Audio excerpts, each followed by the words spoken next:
তুমি মিটাও সকল চাওয়া দুদিন আগে পরে তোমার কাছেই সকল পাওয়া সবই তোমার তরে তোমার পথে চললে সবাই আসবে যে সুদিন তোমার দয়ায় পূর্ণ আমার সারা নিশিদিন আল্লাহ তুমি দয়ার সাগর আল্লাহ তুমি দয়ার সাগর রহমানুর রহিম তোমার দয়ায় পূর্ণ আমার সারা নিশিদিন কার দয়া আল্লাহ পাক রব্বুল আলামিন ইবাদতের জন্য বান্দারে পাঠাইলেন সুতরাং বান্দা যদি কথা শোনা লাগে শুনবে আল্লাহ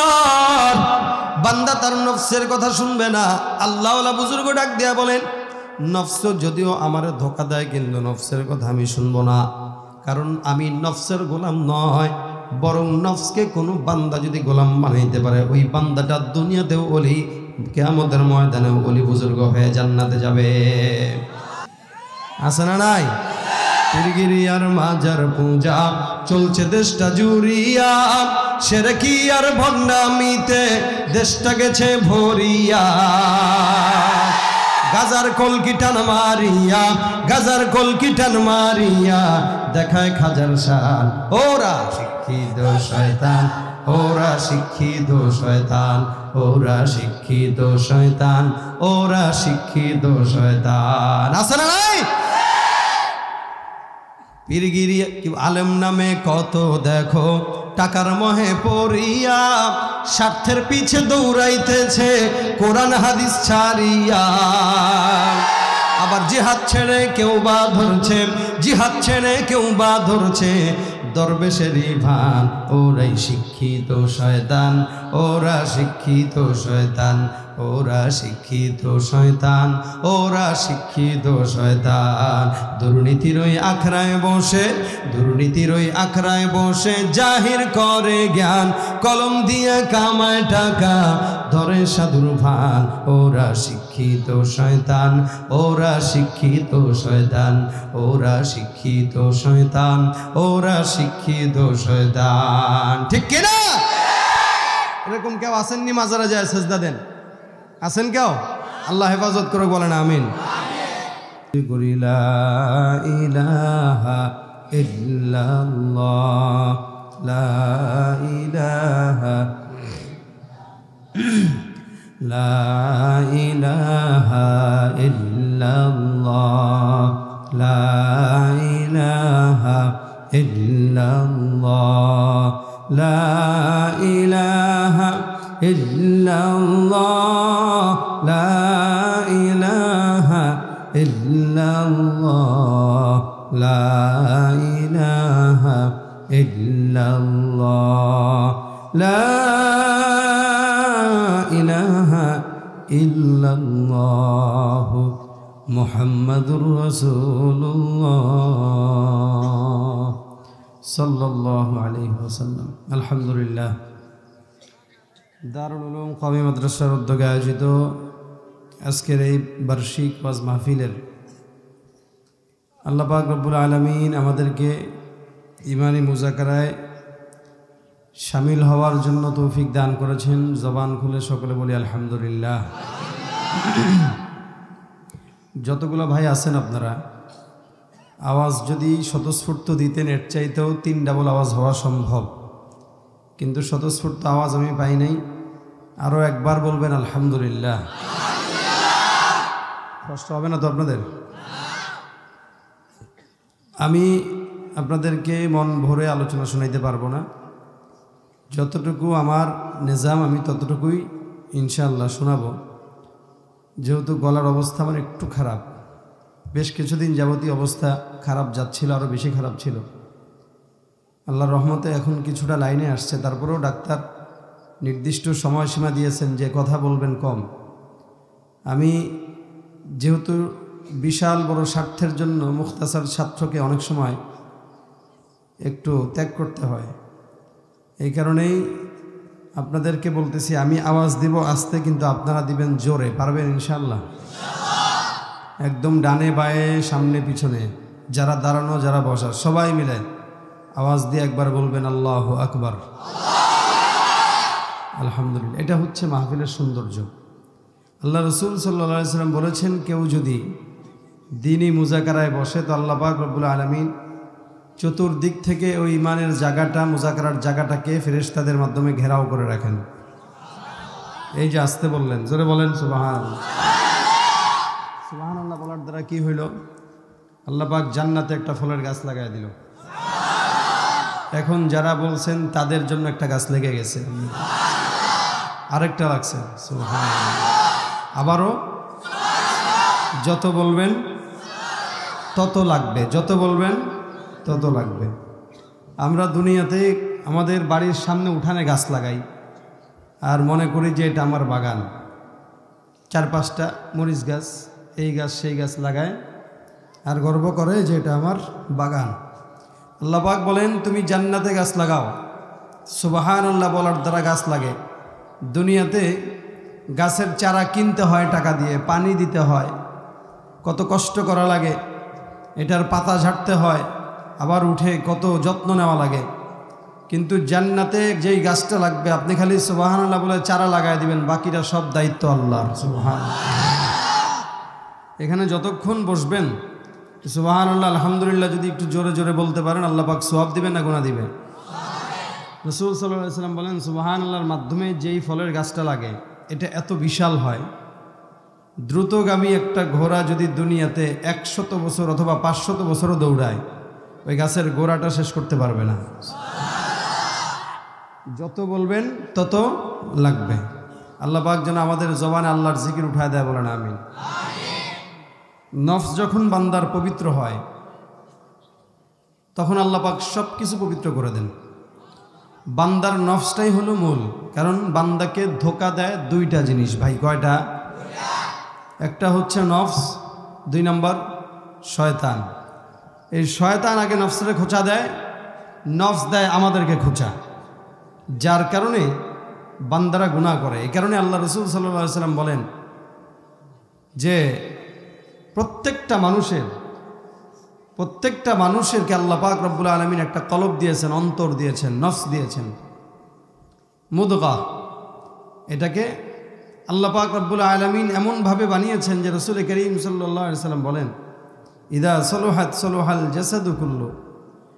মানুষের যখন ওই অন্তরটা, ওই নফসটা পবিত্র হয় তখন তার মাথার চুল থেকে পায়ের নখ পর্যন্ত সব পবিত্র হয়ে যায়। যখন ওই নফসটা খারাপ হয় প্রত্যেকটা জিনিস মাথা থেকে পা পর্যন্ত 2 নম্বর হয়ে যায়। দেখেন, যদি অন্তর ভালো তো সব ভালো, অন্তর খারাপ তো সব খারাপ। এই জন্য আল্লাহ পাক রব্বুল আলামিন কোরআনে বলেন, কদ আফলাহা মান যাক্কাহা। দুনিয়াতে কেউ যদি তার অন্তর পবিত্র করে, আল্লাহ পাক রব্বুল আলামিন অন্তর পবিত্র করার মাধ্যমে, অন্তর পবিত্র যে করবে, তাসকিয়াতুন নফস যে করবে, আল্লাহ পাক তাকে দুনিয়াতে সফলতা এবং আখিরাতেও সফলতা দান করবেন। মান যাক্কাহা, এখানে আল্লাহ বলেন কদ আফলাহা, সে সফল হয়ে গেছে। মান যাক্কাহা, যে তার নফসকে পবিত্র করেছে। অর্থাৎ যারা যাদের অন্তরকে পবিত্র করেছে তারা দুনিয়াতে সফল হয়ে গেছে। সুতরাং তোমরাও যারা মুমিনরা আছো, তোমরাও যদি সফল হতে চাও, তোমরা তোমাদের অন্তরকে পবিত্র করো। সুবহানাল্লাহ। আদেশটা কার? আল্লাহ পাক। পরবর্তী আয়াতে আল্লাহ বলেন, অকদ খাবা মান দাসসাহা। আর দুনিয়াতে যে যার অন্তরকে অপবিত্র করেছে, কলুষিত করেছে, তো আল্লাহ পাক তাকে দুনিয়া এবং আখিরাত উভয় জাহানে ধ্বংস করে দিছে। নাউযুবিল্লাহ। তাহলে জিনিস 2টা, হয়তো অন্তর পবিত্র হবে, নয়তো অন্তর নষ্ট হবে। হয়তো অন্তর পবিত্র, নয়তো নষ্ট। নষ্ট তো জাহান্নাম, পবিত্র তো জান্নাত। আমরা পবিত্র রাখবো না নষ্ট রাখবো? নফস যখন পবিত্র হয়, নফস যখন পবিত্র হয় তখন ওই বান্দা কোনোদিন ঘুষ খাইতে পারবে না। আর যখন নফস নষ্ট হয়ে যায় তখন ঘুষ তো খাবেই খাবে, এটাকে জায়েজ মনে করে খাবে। আমাদের দেশে টেবিলের নিচ দিয়া ঘুষ চলে, চলে না চলে না? সিগনেচার বিক্রি হয় 5-10 হাজার 1 লাখ টাকা পর্যন্ত, আরও বেশি আছে। এক সিগনেচারের দাম 10 লক্ষ। দেখবেন বকলম বেহায়া জিন্দেগিতে পরীক্ষার হলে পাশ করে নাই, তার সরকারি চাকরি দিয়ে দিছে খালি মামু খালুর বিনিময়ে। আর শিক্ষিত সমাজের ছেলেরা শিক্ষিত হওয়ার পরেও শুধুমাত্র মামু খালু দিতে পারে না বলে চাকরি হয় না। তাহলে যে নিচ্ছে সে গুনাহগার, কিন্তু এটাকে সে গুনাহ মনে করতেছে না, মনে করে আমি তারে হেল্প করছি, সে আমারে হেল্প করছে। সে ঘুষটাকে এখন আমাদের সমাজের নাম পাল্টায় দিয়ে খাইতেছে স্পিড মানি। কি স্পিড মানি নাম শুনছেন আপনারা? স্পিড মানি।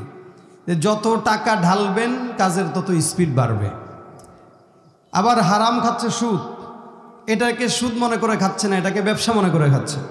দেখবেন এলাকার ভিতরে কারো কাছে যদি টাকা ধার চান, মুরব্বী মানুষ, চাচা গো দিন না 10,000 টাকা দিন। চাচা গো বাহারে তুই গতকাল আমারে বললে তো তোরে দিতে পারতাম। এই কিছুদিন আগে একজনের 10,000 টাকা দিছে, এখন আর টাকা নাই।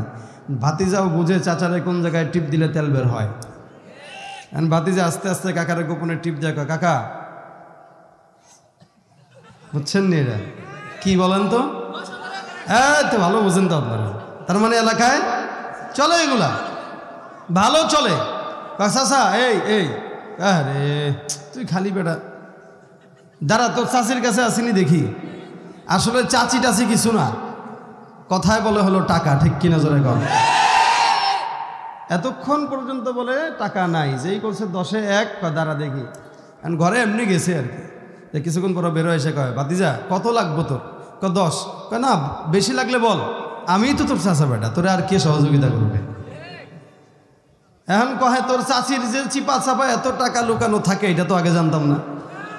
1 লাখ লাগলে 1 লাখ নিবি বেটা, তুই আমার ভাতিজা ছাড়া আর কেউ আছে দুনিয়ায়? তোরে না দিলে কারা দেব? আসলে ভাতিজারে মহব্বত করে দিছে না সুদের টাকা মহব্বত করে দিছে?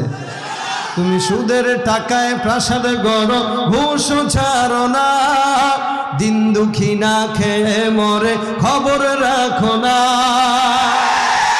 তুমি সুদের টাকায় প্রাসাদ গড়ো, ঘুষ ছাড়ো না, দিন দুঃখী না খেয়ে মরে খবর রাখো না। তুমি ঘুষ খেয়ে অবিচার করো সাজিয়া প্রধান, ঘুষ খেয়ে অবিচার করো সাজিয়া প্রধান। তুমি কেমন মুসলমান, নামাজের সাথে নাই পরিচয়, মানো না কোরআন, নামাজের সাথে নাই পরিচয়, মানো না কোরআন। তুমি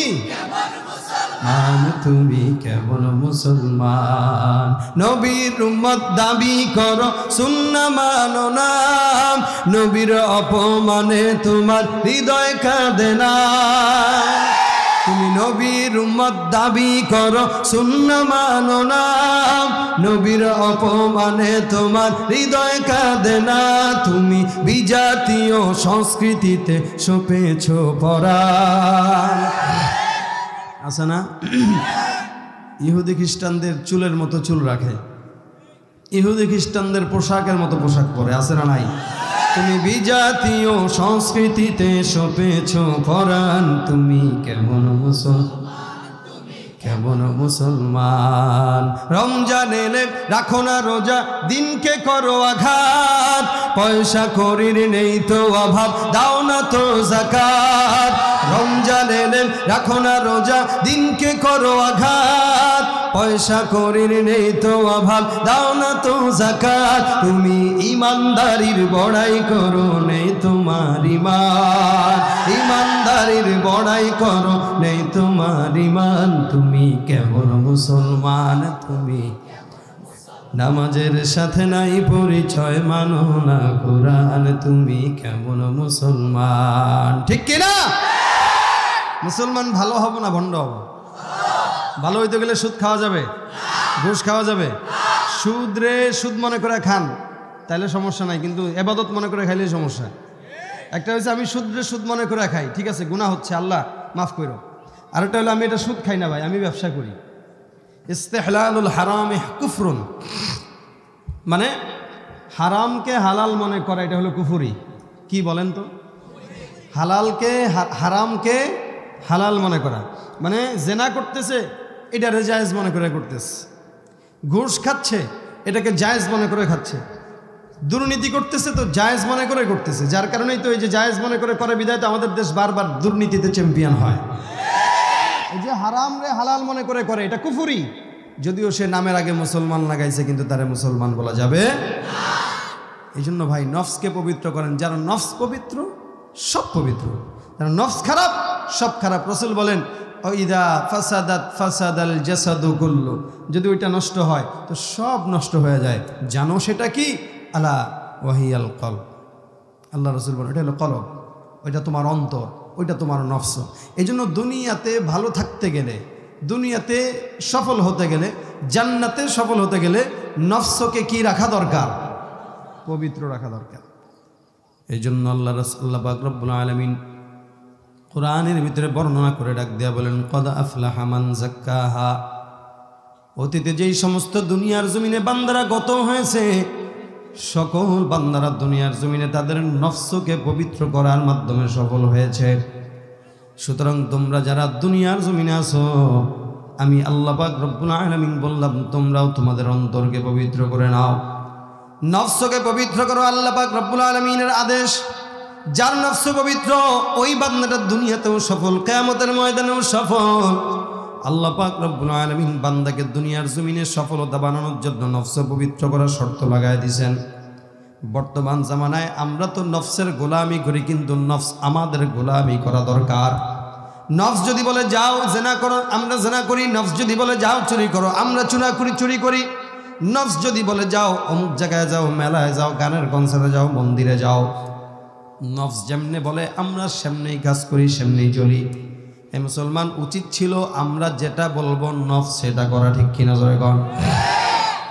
দিল্লিতে এমন একজন বুজুর্গ ছিলেন, একদিন নামাজ পড়াইলেন। নামাজ পড়ানোর পর বুজুর্গটা মসজিদের ভিতরে বসে বসে বারবার খালি একটা কথাই বলে, তুই আমার আল্লাহ না, আমি তোর গোলাম না, যার কারণে আমি তোর কোনো কথা মানতে পারবো না। মুসল্লিয়ানে কেরামরা যারা পিছনে বসা, এরা ডাক দেয়া হুজুরে বলে, হুজুর আপনি এমন কি কথা বলেন? মাত্রই তো ইমামতি করলেন, নামাজ আদায় করলেন, এই সময় আবার বলতেছেন আল্লাহ রে তুই আমার আল্লাহ না, আমি তোর বান্দা না, এটা আবার কেমন কথা? হুজুরে কারো কথার দিকে কর্ণপাত নাই, বারবার ডাক দেয়া বলে, তুই আমার আল্লাহ না, আমি তোর গোলাম না, যার কারণে তোর কোনো কথা আমি শুনতে পারবো না। বারবার যখন এই কথা বলে একজন ইমাম, তখন মুসল্লিয়ানে কেরাম বারবার হুজুরকে জবান দিয়া বলতেছেন, হুজুর আপনি এমন কোন আলোচনা করেন আমাদেরকে একটু ক্লিয়ার করে বুঝান। আপনি মাত্রই আল্লাহর কুদরতি কদমে সেজদা দিয়া এখন আবার নাফরমানির কথাবার্তা বলেন। হুজুর ডাক দেয়া বলে, না না, আমি আল্লাহর সঙ্গে নাফরমানি কোনো কথা আমি জবান দিয়া বলি নাই। এই যে আপনি বললেন আসমানের মালিককে তুই আমার আল্লাহ না, এটা তো নাফরমানি কথা। আলেমটা ডাক দেয়া বলেন, বুজুর্গ ডাক দেয়া বলেন, হ্যাঁ আমার মুসল্লি, আমি যেই কথাটা বললাম এই কথাটা দামি কথা, তোমরা বুঝবা না। কারণ সব অন্তর তো অন্তর নয়, কিছু অন্তর দুনিয়ার জমিন, এই অন্তরগুলা শুধু নামাজ পড়ে ঠিক, কিন্তু অন্তরটা পবিত্র না।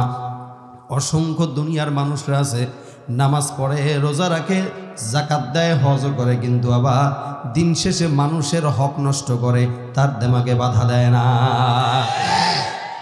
অসংখ্য বান্দারা আছে নামাজ আদায় করে বান্দাকে দেখানোর জন্য, অসংখ্য বান্দারা আছে যাকাত দেয় মানুষকে দেখানোর জন্য, অসংখ্য বান্দারা আছে ইবাদত করে বান্দাকে দেখানোর জন্য।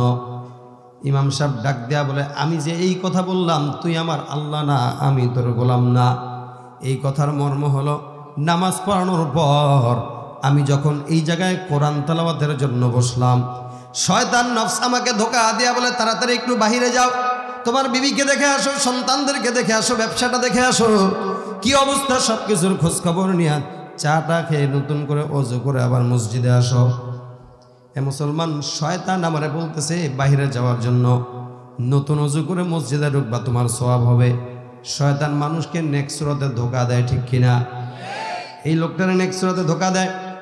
যেহেতু আলেম মানুষ, বুজুর্গ মানুষ, সে বুঝলো, যার কারণে আমি আমার শয়তান, আমি আমার নফসকে বলতেছি, আমি চাইতেছি কোরআন তেলাওয়াত করার জন্য, কিন্তু নফস চাইতেছে বাহিরে বের হওয়ার জন্য। যার কারণে আমি বললাম, নফসরে তুই আমার আল্লাহ না, আমি তোর গোলাম না, যার কারণে তুই আমার যেই কথা বলবি সেটা আমি শুনতে পারবো না। আমার মালিক হলেন আল্লাহ। আমার মালিক আমারে যা বলে আমি তাই শুনবো। আমি দুনিয়ার জমিনে আল্লাহ পাকের গোলাম হয়ে দুনিয়াতে জন্ম নিলাম। দুনিয়ার জমিনে আল্লাহ পাক আমারে খাওয়ায়, আল্লাহ আমারে পড়ায়, আল্লাহ পাক আমারে সমস্ত নিয়ামত দেয়। একজন মুসলমান আল্লাহর সৃষ্টি হওয়ার পর ওই বান্দা আল্লাহ ছাড়া কোনো নফস আর নেতার গোলামি জিন্দেগিতে করতে পারে না।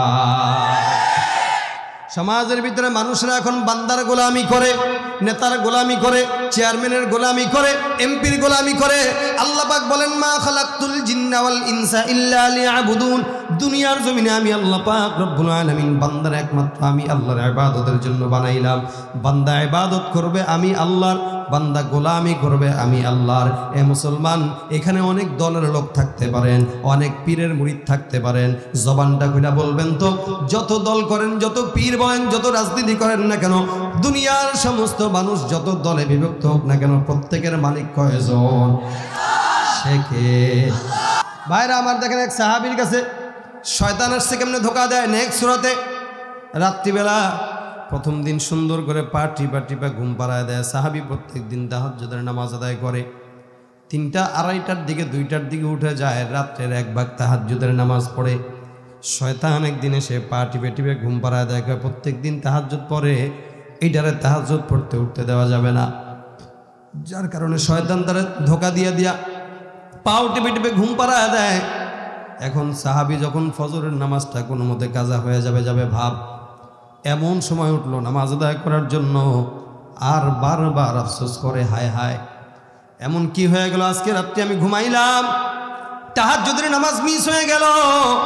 পরের দিন সাহাবী রাত্রিবেলা তাহাজ্জুদের নামাজ মিস হওয়ার কারণে সারা রাত জেগে ইবাদত করা শুরু করে দেয়।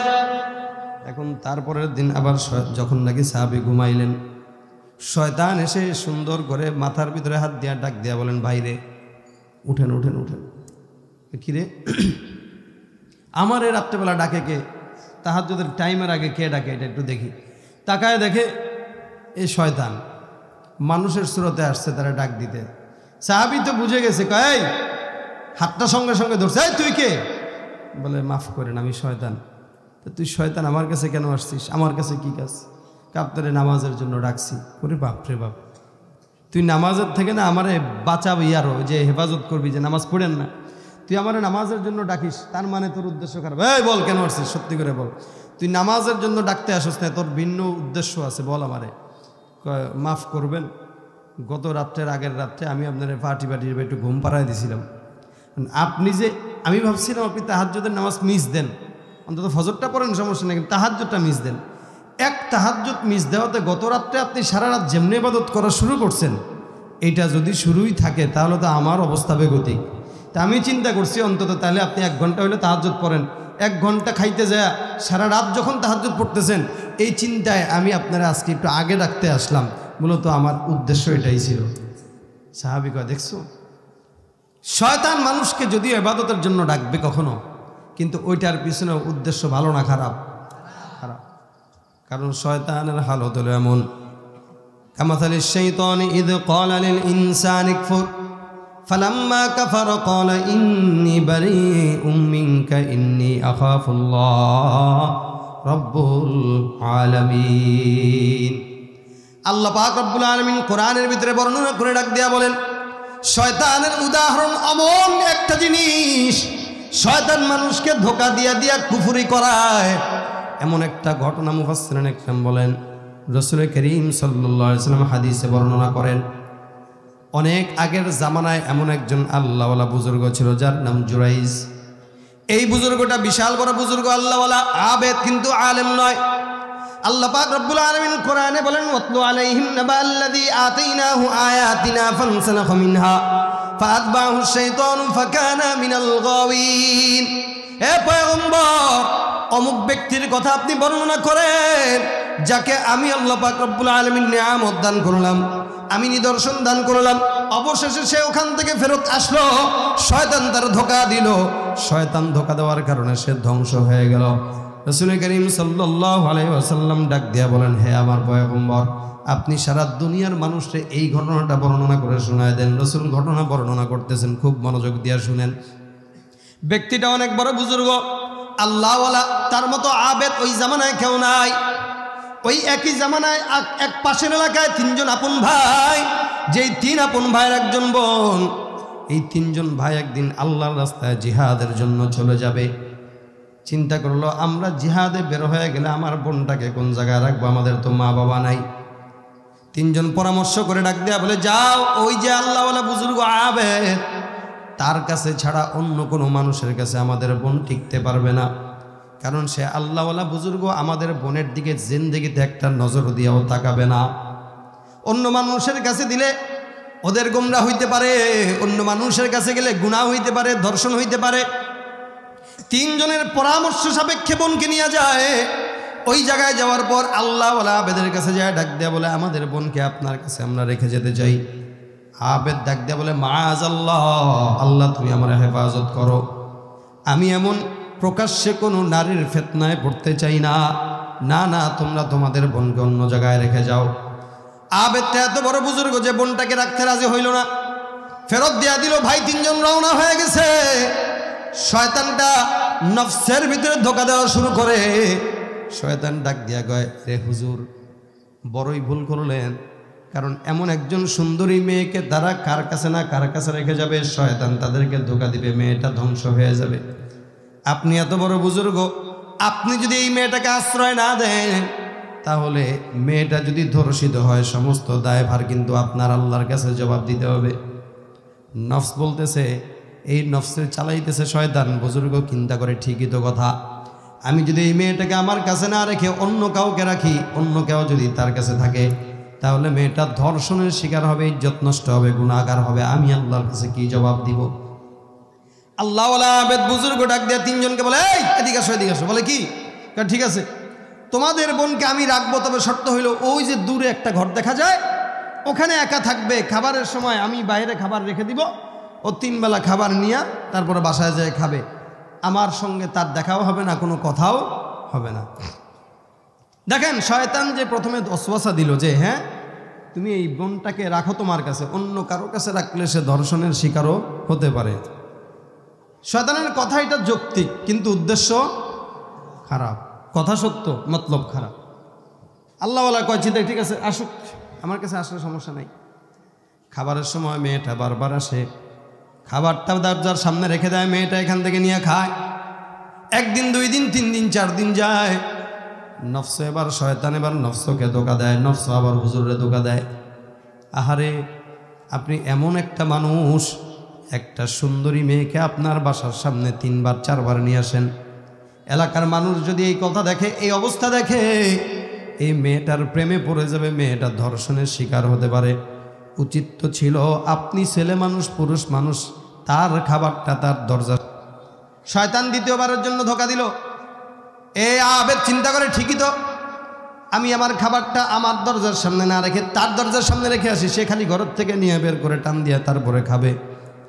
এবার পরের দিন থেকে সুন্দর করে খাবারটা মেয়েটার ঘরের সামনে নিয়ে ডাক দেয়, এ বোন, বলে জি, কে যে তোমার খাবার তোমার দরজার সামনে রেখে গেলাম, নিয়ে যাও।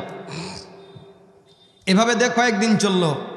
শয়তান আবার আসলো, আসার পরে ধোঁকা দেয়, এই হুজুর, আপনি যে খাবারটা তার ঘরের সামনে রাখেন, সেই যে 3-4 বার ঘরের থেকে উকি দিয়ে বের হয়, আর আপনি যে বাহির থেকে চিৎকার দিয়ে দিয়ে ডাকেন, এই খাবার নিয়ে আসলাম রাখো, সেও জবাব দেয়। এলাকার মানুষ যদি দেখে আপনি এভাবে বাইরে দাঁড়ায় দাঁড়ায় চিৎকার দিয়ে দিয়ে কথা বলেন, মানুষ আপনারে বলবে কি যে আপনি মেয়ের প্রেমে পাগল হয়েছেন। কেমন দেখে বাইরে দাঁড়া দাঁড়ায় কথা বলেন, একটু ভিতরেই না ঢুকবেন, খাবারটা দিবেন, যা মন চায় একটু কথাবার্তা বললেন, তারপরে চলে আসলেন, সমস্যা কি? দেখেন শয়তান ধোকার ধাপটা কেমনে দেয়। মানুষের শুরুতেই কিন্তু শয়তান গুনাহ বড়টা করায় না। এলাকার পোলাপানরা শুরুতেই কিন্তু মদ আর গাঞ্জার দিকে যায় না, আগে সিগারেট টানে তারপরে গাঞ্জা খায়। শুরুতেই কিন্তু কেউ মদ খেতে পারে না, আগে ধোকা দিয়ে 2-4 জন বন্ধু একসঙ্গে হাঁটতেছে, একটা টাকা দোস্ত দিবিনি একটা টান, না ওরা জিন্দু অভ্যাস নাই, ব্যাপার না, খালি নাক দিয়ে একটু ঝাঁজ লাগবে, কাশি আসবে, হালকা কাশি, একটা দে, দেখ জীবনে বেটা উপভোগ কর। জীবন উপভোগ করতে যে একটা টান মারছে, প্রথম দিন একটু কাশি আসছে, পরের দিন আরেকটা মারছে, পরে কয় না না গন্ধ, কয় না একটু ফ্লেভার আছে তো দে। এই যে শুরু করাইলো সিগারেট থেকে আরেকটু আপডেট, আমরা তো আর এত কিছুর নাম জানি না, এই আপডেট ধরতে ধরতে পরে যায় মদ্যপানে আক্রান্ত হয়ে যায়। যেই যুবকটা তার জবান দিয়ে জিকির করার কথা, ওই যুবকটা তখন মদ পান করে আর নেশা করে। এটা একবারে না, আস্তে আস্তে আস্তে আস্তে শয়তান ধোকা দিছে। এখন যুবক মুরব্বী চিন্তা করে, আল্লাহওয়ালা চিন্তা করে, ঠিকই তো কথা। বাহিরে দাঁড়ায় দাঁড়ায় কথা বলি, এলাকার মানুষ যদি দেখে আমরা সবাই বলবে ভণ্ড। যার কারণে এখন থেকে আমি তোমার খাবারটা তোমার ঘরে পৌঁছায় দিব। ঘরের ভিতরে ঢুকে খাবার পৌঁছায় দেয়, নিচের দিকে তাকায়, মেয়ের দিকে তাকায় না। শয়তান ডাক দেয়া কয়, রে বেটা তুই পুরুষ নি কোন? হ্যাঁ, তোর কোনো পুরুষত্ব আছে? এই পুরুষ মানুষটা যদি কেউ এই জায়গায় আঘাত দেয় তাহলে কিন্তু তার হিট বেড়ে যায়। হ্যাঁ, আমারে কি কইছি আমি কাপুরুষ? হ্যাঁ, এটা কোনো কথা? আমি এক্ষুনি বিয়ে করে দেখাবো। কে কয় কাপুরুষ?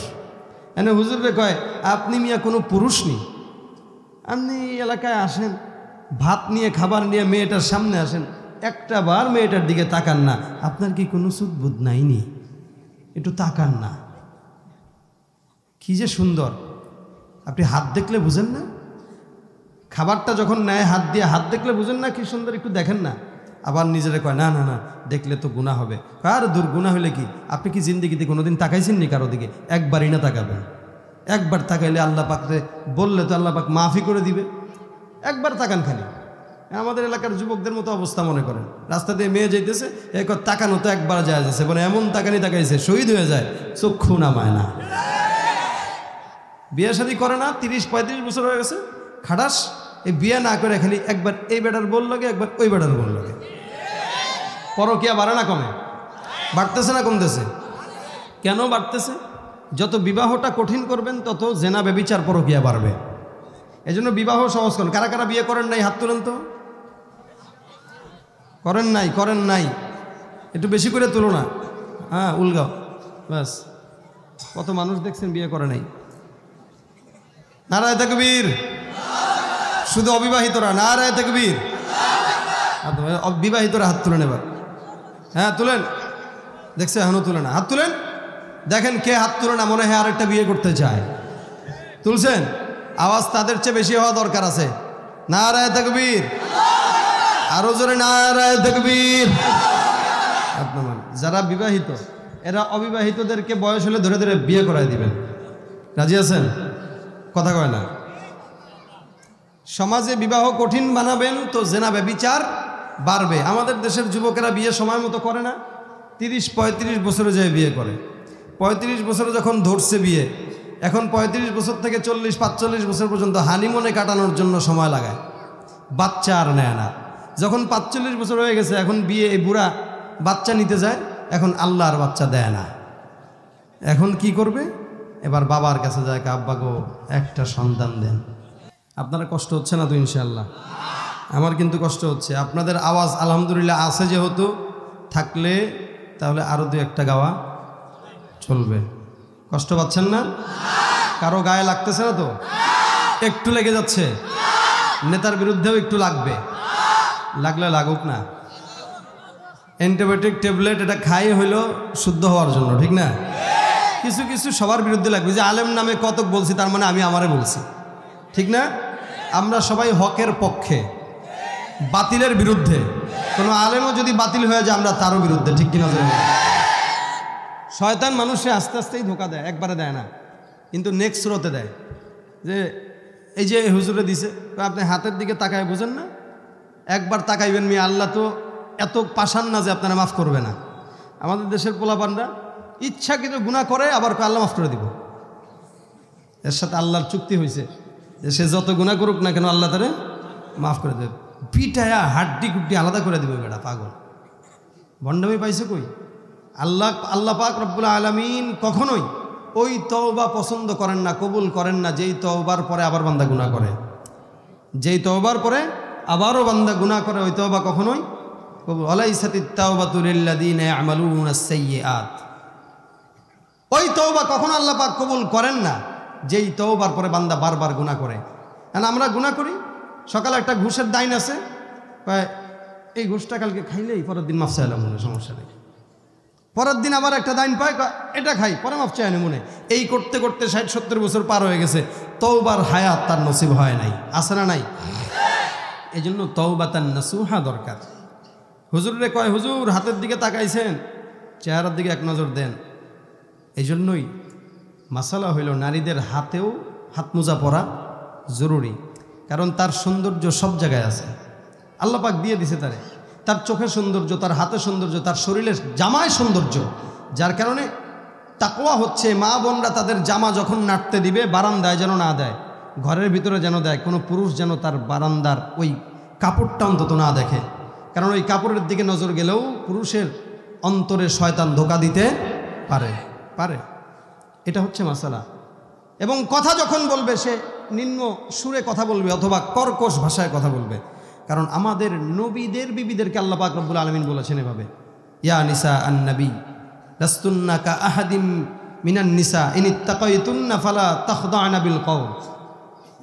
আল্লাহ পাক রব্বুল আলামিন বলেন, নবীর বিবিরা তোমরা যারা আছো, তোমরাও যখন কারোর সঙ্গে কথা বলবা কর্কশ ভাষায় কথা বলো। আমাদের দেশে যদি রং নাম্বারে কারো মেয়ের কাছে ফোন যায়, ওরে দেখবেন এখান থেকে সালাম আলাইকুম, হ্যালো, জি হ্যালো, কে বলছেন?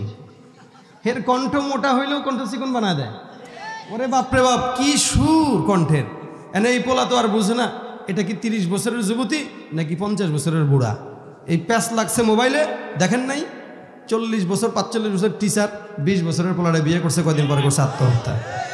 ওই যে সুন্দর ভাষায় হিলু হিলু করে কথা বলেছে।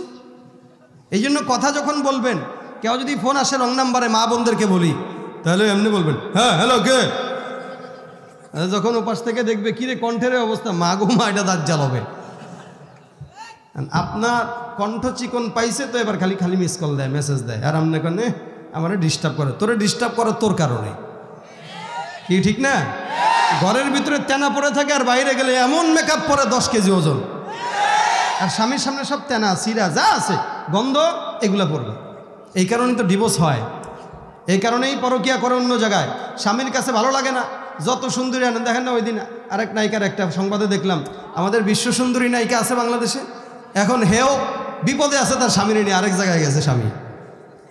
অথচ এই মেয়েটা কত পুরুষের ক্রাশ, অথচ এই মেয়ের পুরুষ আরেক বেডির ক্রাশ। চিন্তা করছেন? এটা হলো পুরুষের স্বভাব। এই জন্য নিজেকে হেফাজত রাখেন, নজরকে হেফাজত রাখেন, শয়তানের ওয়াসওয়াসা থেকে বেঁচে থাকেন। মা বোনরা নিজেদের কণ্ঠকেও পর্দার সহিত মেনে চলেন, ইনশাল্লাহ জেনা ব্যভিচার কমবে ইনশাল্লাহ। চেহারাও পর্দা। ডাক দিয়া বলতেছেন একটু চেহারার দিকে নজর দেন। এবার হুজুরে মনে মনে কয়, চেহারায় তো একটু তাকানো দরকার। একবার তাকায় মাথা নষ্ট, হায় হায়, এতদিন পর্যন্ত আমি এই সুন্দরীর দিকে একবারও নজর দিলাম না। এখন এটা কালো হইলেও শয়তান তারে সুন্দরী বানায় দিবে। কারণ আল্লাহ পাক রব্বুল আলামিন বলেন, ফালাউলা ইয জাআহুম বাসুনা তাদাররু ওয়ালাকিন কাসাত কুলুবুহুম ওয়া যায়্যানা লাহুমুশ শাইতানু মা কানু ইয়ামালুন। এই জন্য দেখবেন গার্মেন্টসের একটা কাইল্লা মায়েরা অনেক সময় পুরুষদের মজা লাগে দেখতে, ঠিক না? কারণ কি লাগে জানেন? শয়তান তার চোখে ওরে সুন্দরী বানায় দেয়। শয়তান তার চোখে ওরে রাজকুমারী বানায় দিছে। বিয়ে করার পরে এখন আর মজা লাগে না, কারণ গুনাহের কাজ শয়তান মানুষের চোখে সুন্দর বানায় দেয়। ওয়াযায়্যানা লাহুমুশ শাইতানু মা কানু ইয়ামালুন। তারা যেই সমস্ত গুনাহগুলো করে শয়তান সেগুলোকে সুন্দর বানায় দেয়। বান্দা এখন নজর দিয়া দেখলো, চমৎকার মহব্বত হয়ে গেল, 1 দিন 2 দিন 3 দিন 4 দিন 10 দিন মহব্বত এমন আকারে হইল, প্রেম হয়ে গেল। শুধু প্রেম নয়, মাআযাল্লাহ, নাউযুবিল্লাহ, এমন বড় আবেদ একজন বুজুর্গ বান্দাটা অবশেষে শয়তানের ধোকায় পড়ে ওই মেয়েটার সঙ্গে জিনায় লিপ্ত হয়ে গেল। নাউযুবিল্লাহ। আল্লাহর রাসূল বলেন, জিনায় লিপ্ত হয়ে গেল এই বান্দা। এখন কি হবে? গর্ভের ভিতরে সন্তান, এই সন্তানটা কোথায় যাবে, কি হবে? সন্তান নষ্ট করার মতো সত্য তখনকার জামানায় ছিল না। সন্তান গর্ভে ধারণ করার পর দুনিয়াতেও আসলো। মেয়েটা এখন ডাক দেয়া বলে, এই সন্তানের বাবা আপনি? আবেদটা ডাক দেয়া কয়, কি এর সন্তানের বাবা আমি? যা। শয়তান ডাক দেয়া করে, তোমার সম্মান নষ্ট হবে এলাকার ভিতরে, তুমি বড় বুজুর্গ, একটা কাজ করো। কাজ কি? বলে এই সন্তানটারে হত্যা করে ফেলো। নাউযুবিল্লাহ। দেখেন শয়তান কোন জায়গা থেকে শুরু করলো, কোন জায়গায় শেষ করে। এই সন্তানরে হত্যা করেন, শুধু সন্তানরে নয়, সন্তানের মারেও হত্যা করেন। ওর ভাই 3 জন যখন আসবে বলবেন এর অন্য একটা অসুস্থতার কারণে দুনিয়ার জমিন থেকে বিদায় হয়ে গেছে। কে আর জানবে? কেউ যেহেতু জানে না, জানার আগে আপনি তাদেরকে মেরে ফেলেন। শয়তান তাদেরকে হত্যা করাইলো।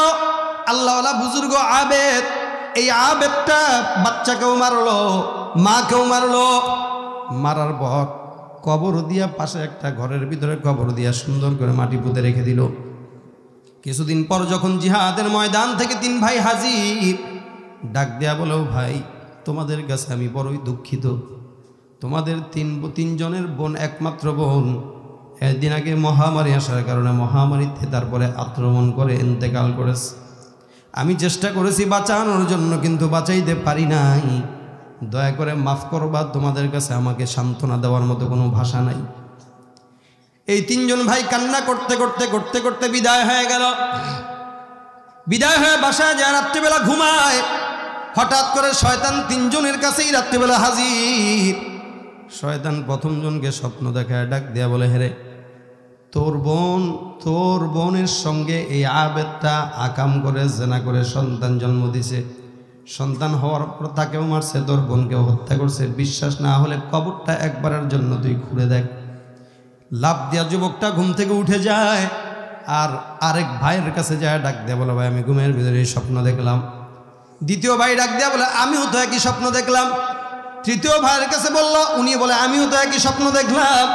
হায় হায়, চলো ওই বড় ভণ্ড তার কাছে যাই, লাশগুলো আমরা একটু কবর থেকে উঠায় দেখি আমাদের বোন জীবিত নাকি মৃত, অথবা আমাদের বোনকে হত্যা করা হয়েছে নাকি সে মারা গেছে।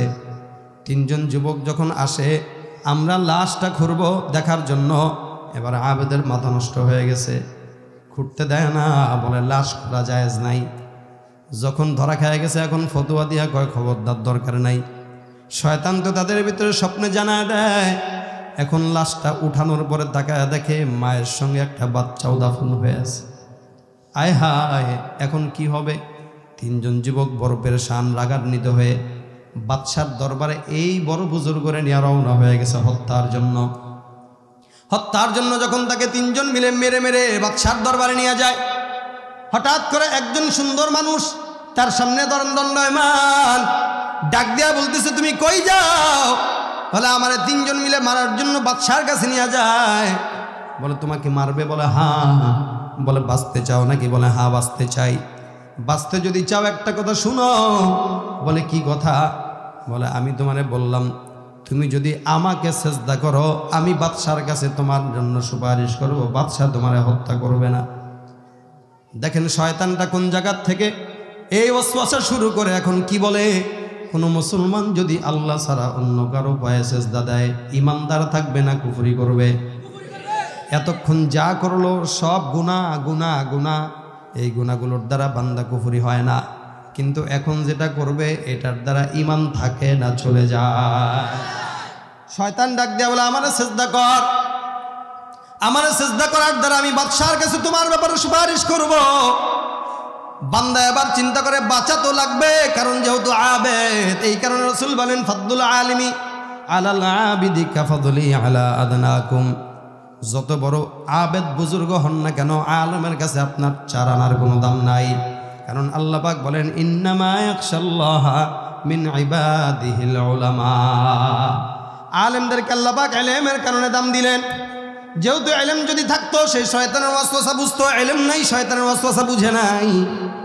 এখন সুন্দর করে আল্লাহ পাক রব্বুল আলামিনকে বাদ দিয়া নাউজুবিল্লাহ শয়তানের সামনে সেজদায় পড়ে গেছে। 3 জন ভাই তাকায় দেখা, হায় হায় কি হইল এটা। শয়তান সেজদা দেওয়ার পর শয়তান এখন চলে গেছে, শয়তান আর আসে না। এই বান্দাকে টান দিয়া হেসরায় বাদশার সামনে নিয়ে যাওয়া হয়। কিছুক্ষণ পর তাকায় দেখে ওই বান্দাটা রাস্তায় দাঁড়ানো। ডাক দেওয়া বলে, কি ব্যাপার? ভাই, এই আপনি না বলছেন সেজদা দিলে আমারে মারবে না, কই আমারে তো নিয়ে যায়। আপনি কে? আপনি কে মানে? আপনি আমারে চিনেন না? আপনি একটু আগে আমারে সেজদা দিতে বললেন। ওয়াসওয়াসা শুরু থেকে দিয়ে এই পর্যন্ত জেনা করাইলেন, সন্তান না যায় সন্তান জন্ম দেওয়াইলেন, হত্যা করাইলেন, আপনার কদমে সেজদা দেওয়াইলেন। এখন বলেন আমি কে? বলে কে আপনি? আমি আমারে চিনেন না আপনি? আমি ওই কাবেদ কার কি কয়? আমি আপনারা চিনব কোত্থেকে ভাই? আমি তো আপনারা চিনি না। নগদে পোল্ট্রি খারার উপরে আমি তো আপনারা চিনি না। আপনি আমার চিনেন না? আপনি না শয়তান? আমি শয়তান কি ভাই? রে ভাই ভাই ইন্নী আখাফুল্লাহ ক্বালা ইন্নী বারিউম মিনকা ইন্নী আখাফুল্লাহ রাব্বুল আলামিন। আমি তোর থেকে পানা চাই। কয় আল্লাহ? শয়তান বলতেছে আল্লাহ আমি এটার থেকে পানা চাই। আল্লাহ তুমি তো আমি ভয় পাই। আল্লাহ তুমি দেখো। এ বলে আমি বলে তারা ধোকা দিছে। এটা কোনো কথা? আমি তো তারা চিনিই না। নগদে শয়তান পুরা মোর ঘুরাই দিছে। বান্দা এখন হায় আফসোস, হায় আফসোস। এত বড় বুজুর্গ শয়তানের অসহায় পরে নফস কলুষিত হয়ে যাওয়ার কারণে কদ খাবা মান দাসসাহা, অন্তর কলুষিত হওয়ার কারণে দুনিয়াতেও জাহান্নামী, দুনিয়াতেও ধ্বংস, আখিরাতেও জাহান্নামী হয়ে গেছে। এই কারণে মুসলমান হাদিস শরীফে রাসূল বলেন ইয়াকুম মুহাক্কারাতিজ যুনুব, বান্দা তোমরা ছোট থেকে ছোট গুনাহ থেকে নিজেদেরকে বাঁচাও। কেন? প্রত্যেকটা গুনাহ বান্দাকে যখন একত্রিত হয়ে চতুর্দিক থেকে ঘিরে ধরে ওই বান্দাকে আগুনের মতো জ্বালায় দিয়ে অবশ্য করে দেয়। নাউযুবিল্লাহ। এই কারণে ভাইরা আমার গুনাহ যে দাগ আছে, গুনাহের দাগ কলব থেকে দূর হয় কেমনে? রাসূল বলেন বেশি বেশি ইস্তেগফারের আমল করো। এই আমলের মাধ্যমে আল্লাহ পাক তোমার অন্তরের কালো গুনাহগুলোকে, দাগগুলোকে দূর করে দিবেন। সুবহানাল্লাহ। এই জন্য হাতের কাজ আছে, পায়ের কাজ আছে, জবানের কোনো কাজ নাই। এখন থেকে নিয়ত করবেন যত গুনাই হোক না কেন প্রত্যেকটা বান্দা যদি ইস্তেগফার করে, আল্লাহর রাসূল সাল্লাল্লাহু আলাইহি সাল্লাম বলেন আমি প্রত্যেক দিন দৈনিক 70 থেকে 100 বার পর্যন্ত ইস্তেগফারের আমল করি। রাসূল যদি 100 বার ইস্তেগফার পড়ে আমাদের তো 1 কোটি বার পড়া দরকার, ঠিক কিনা? আল্লাহ রাসূল 100 বার ইস্তেগফার পড়তেন, আমরা কয়বার পড়ি? আমাদের একবারও জবান দিয়া বের হয় না। এই জন্য ভাইরা আমার ইস্তেগফারের আমল করবেন।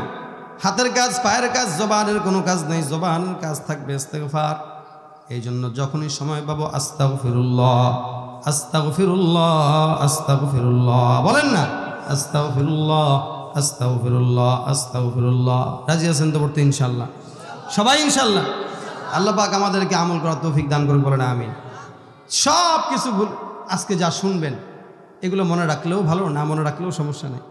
কিন্তু আজকে আমি যেটা বললাম এটা যদি বাসা পর্যন্ত নিতে পারেন ইনশাআল্লাহ অভাবে কোনো দিন মরবেন না, বিপদে কোনো দিন পড়বেন না, রিজিক কোনো দিন দূর হবে না, আপনার গুনাহও মাফ হয়ে যাবে, আপনি দুনিয়ার জমিনেও সফল পাবেন, আখিরাতেও সফলতা অর্জন করতে পারবেন ইনশাআল্লাহ। এমন একটা আমল হলো ইস্তেগফারের আমল। ইস্তেগফারের আমলটা বাসা পর্যন্ত নিতে পারবো তো ইনশাআল্লাহ? ছাত্ররা ভিতরে ঢুকবে, মাদ্রাসাটার জন্য সংক্ষেপ সময়ে 10 টাকা, 20 টাকা, 50 টাকা, 100 টাকা, যে যতটুকু পারেন ততটুকু দান করবেন। একজন মানুষও খালি হাতে ফিরবেন না, এই নিয়তে যে আমি যেই সৎকাটা করতেছি, যেই দানটা করব, এই দানটা, এই সৎকাটা আমার গুনাহ যেন দূর করে। অনেক সময় দান সৎকা বান্দার গুনাহকে দূর করে দেয়, অনেক সময় দান সৎকা বান্দার বিপদকে দূর করে দেয়। এজন্য প্রত্যেকেই যারা যারা এখানে আসছেন, এই মাদ্রাসার উদ্যোগে মাহফিল, মাদ্রাসার জন্য 10 টাকা পারেন, 20 টাকা পারেন, 1000 টাকা পারেন, 500 টাকা পারেন, যার যতটুকু সামর্থ্য হয় ততটুকুই দান করবেন ইনশাআল্লাহ। কেউ খালি হাতে যাবেন না। মাদ্রাসার ছেলেরা অথবা এলাকার কারা কারা দায়িত্বে আছে ভিতরে ঢুকে যান, রুমাল নিয়ে ঢুকে যাবে। এদেরকে আপনারা যতটুকু পারেন ততটুকু দান করবেন, এই নিয়তে যে আমি এই দানটা করতেছি আমার গুনাহ মাফ করার জন্য। সামনে থেকে 2-1 জন উঠে যাও, এই ছাত্ররা কে আছে ঢুকে যাও ভিতরে, চলো ভিতরে ঢুকে যাবে যে যতটুকু পারেন ইনশাআল্লাহ। আমরা সবাই মনে মনে ইস্তেগফার পড়ি আর যা যতটুকু সামর্থ্য আছে দান করি। আল্লাহ পাক রব্বুল আলামিন আমাদেরকে আমল করার তৌফিক দান করুন, বলেন আমিন। এই ডাকবো কাকে? জবান খুলে বলেন, এই জবান খুলে বলেন কাকে? আল্লাহ পাক রব্বুল আলামিন আমাদের জবানে তার জিকির উঠায় দেখ, বলেন আমিন। ধরা দিয়েও দাও না ধরা, কাছে থেকেও দাও না সারা, এই বুকেতে বইছে খরা, না পাওয়ারি যা তো না, পুরে পুরে ছাই হইল এই যে পাগলের সিনা, পুরে পুরে ছাই হইল এই যে পাগলের সিনা। সিনা। মাওলা তোমায় ভালোবেসে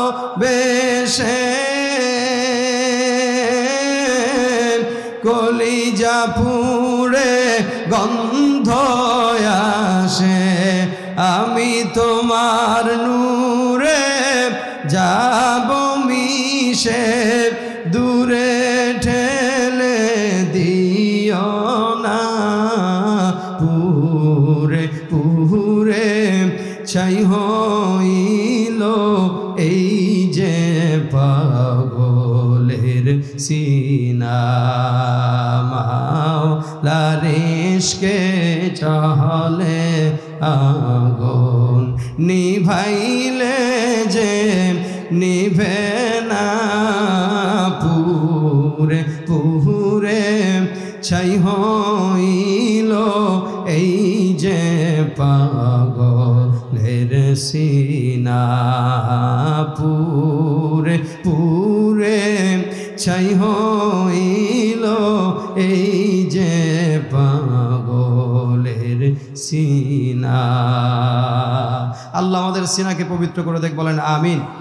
যারা দান করেছেন সকলে দানকে আল্লাহ পাক কবুল করুক এবং মন খুলে দান করবেন। যারা দেন নাই প্রত্যেকের দান যেন আল্লাহ পাক নাজাতের উসিলা বানায়, গুনাহ মাফের উসিলা বানায়। আল্লাহ পাক আজকে আমাদেরকে ইস্তিগফারের আমল বাসা পর্যন্ত নিয়ে যাওয়ার তৌফিক দান করুক, মোনাজাত ধরে এই মাহফিলটা শেষ করার তৌফিক দান করুক। ওমা তৌফিক ইল্লা বিল্লাহ। আসসালামু আলাইকুম ওয়া রাহমাতুল্লাহি ওয়া বারাকাতুহু। সম্মানিত মুসল্লি ভাইরা, এখানে যারা আছেন